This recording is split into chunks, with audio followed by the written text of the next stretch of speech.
Yo, when did it just become cold outside? I'm having to throw jackets on? This is just out of my wheelhouse, dude. I'm used to summer. I'm used to going shirtless all day. I don't know about you. And, I'm throwing on a jacket. And it's pretty sick. Like, I look like a little bit more of a hype beast than normal. And I'm feeling it today. Alright, so news today. It might put you in a little bit of a tizzy because Apple is removing headphones from the box in the iPhone 12. There is concrete evidence from none other than them, and that's just what we needed in 2020, I guess. Great news for base storages on the Pro models of the iPhone, and then also Apple's foldable phone. They are still actively working on it, and there's a new patent that shows how the screen would heal itself and basically fix the one problem with foldable phones with the crease. You know what? I'm going to say it. I'm excited for today's episode. I know that is controversial. That is a hot take, but I am hyped. So if you guys are too, drop a like down below, hit subscribe for more, and let's go ahead and jump into the news. But first, my heart. I can't take this leaking game. I don't know how anybody does it. So I heard a tidbit that basically Apple would be doing something yesterday. Yeah, nothing happened. But wait a second, haters, I checked, all right? And there was a release on the Apple newsroom where I thought something was going to be popping up. It just happened a day late. So I was half right. I fully got the date wrong. That's on me. But there was an expansion of Apple Maps in the UK and Ireland, and my source was from the UK. So I think that's where the confusion was at. But yeah, I was half wrong, but also half right, which is kind of cool. So a few months back, we heard for the first time that Apple would not only not include headphones in the box of the iPhone 12, but that the charger was also disappearing. I don't know about you, but I've been in a perpetual state of pissage where that's not a bad word, by the way. Don't let anybody tell you that. I just made that up. I'm just a general state of being angry. Now, now we have evidence that Apple is doing this from Apple themselves, and it's a very sneaky piece of evidence, but it absolutely confirms it for me. So take a look at this. This is a screenshot obtained by Mac Rumors. They did some great digging here of an RF exposure panel on the iPhone. It's basically an iOS 14.0 versus the latest beta of iOS 14.2, which is going to be coming out at some point in the future. Apple has tweaked this text, and it's not like a legal regulatory thing. RF exposure is basically when you hold the cell phone up, there is some radio frequency here, but Apple is talking about to reduce it, you could use your EarPods or AirPods or anything to get the cellular radio further away from you. In the previous text for this RF exposure info, it said with the included headphones, you can use it. But guess what just got removed? The part about the headphones being pre-installed in the box, the part about the Apple EarPods being included. In the new text, it just says with headphones. You can use headphones to reduce your RF exposure. So this is happening, guys. The headphones, I'm gonna be honest, I can live without. I have not actually used or opened a pair of Apple EarPods, not AirPods, the EarPods, the free ones with the wire.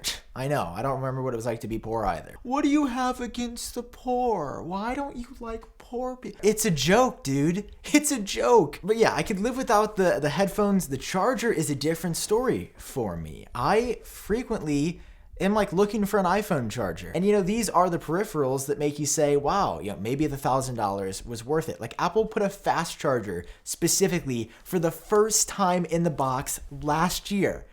And I kid you not, we're losing it less than a year later. But don't fret, because Apple is going to have a couple of other selling points. So you're saying, okay, they're going to remove the charger and the headphones. What are they doing to make it right? Where are they putting the money that they're saving from this? Because they're going to claim it's for the environment. One of those things is going to be more internal storage on the base Pro models. For the longest time, we didn't have above 16 gigabytes, and then I think that jumped to 32 for the base. Now 64 has become the standard. But this year on the iPhone 12 Pro and iPhone 12 Pro Max, we're getting 128 gigabytes base. So for $1,000 and $1,100 respectively, apparently the pricing is going to be about the same. You're getting double the storage off the rip. This is really great news for me because I was actually planning to upgrade my storage this year. I've gotten the 64 gigabyte phone for a few years in a row now, and I just decided I want more. So now I'm getting double for the same price. later rather than sooner. I'm grateful for this one. Like, more internal storage for more photos and videos is really cool. But I have heard that 1 terabyte is not happening for sure this year. So don't expect 1 terabyte to come. 1 terabyte will not be happening. Apple's going to be capping it at 512. Next up, I don't know if we've got any gamers in the audience, but I know I can throw back some Call of Duty Warzone all day, baby. If you have an Xbox or a PlayStation, you're going to get the next gen PS5, Xbox Series X models. Apple's working on an Apple TV app for the consoles, which we've never had before. So Apple TV originals, potentially in addition to like some Apple TV channels, they will be there. This was noticed by, I think, 9to5 Mac and WinFuture got some details, or Windows Central, I should say, got some details, confirmed it's coming. So just a really small tidbit, but be excited. Like, if you watch a lot of Apple originals, there will be an app, they're saying by launch day for the Xbox Series X, November 10th, 2020, TV app on Xbox, and it's also coming through Sony with the PlayStation 5 as well. Now, for the wild story of the bunch here is the foldable iPhone. We talked about some details about this a while back, how Apple is experimenting with a fabric hinge.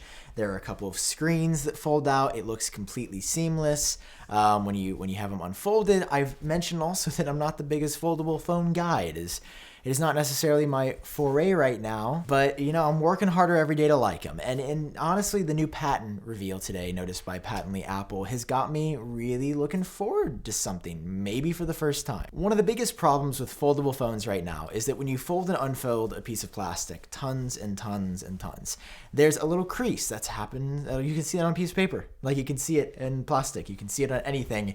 When you fold and unfold, you get some issues. And it's also like, because you're using a different screen material, because it has to fold, maybe it scratches easier, maybe it's less resistant. So what if there was a way to fix this on device while sort of acknowledging that these caveats exist? Well, you could add a new material to the top of this screen or in it that is essentially self-healing. And this is what this Apple patent describes. Apple's putting some chemical element in here that could potentially fix small abrasions or scratches. This reminds me, and this excites me, of like the Marquez Brownlee video that I feel like everybody lost their mind about years ago. And I remember it clear as day. It's him scratching the back, I think, of an LG Flex phone. And it like heals itself. The technology's been around, and we've never really seen it on a screen, but this is so cool. I'll leave Marquez's initial video down below. Obviously, he's the GOAT. But if Apple could apply this to the screen, that is next level. And it would be a point of innovation over just a foldable phone that I'm looking forward to. I'm still not sold on foldables, though. So don't be going around telling all your friends, well, iupdate said he's into foldables now, so I should be too. I think they're interesting. I just still don't see the point. And I don't plan on purchasing one for myself just yet. But this could be a cool application. I mean, hey, maybe it comes to like a normal iPhone screen, because I got a fat, where's my phone? It's somewhere around here. I got a fat screen on my iPhone 11 Pro, and I just wish that it couldn't have happened. I don't even know how it happened. I don't scratch my phones. It got scratched somehow. Sick. Okay, guys, that's the news update for today. I hope you enjoyed it. If you learned something new, drop a like down below and hit subscribe for more. I've been Sam. Hope you cool cats are doing well, and I will catch you all. I will see you all in my next video. Peace out.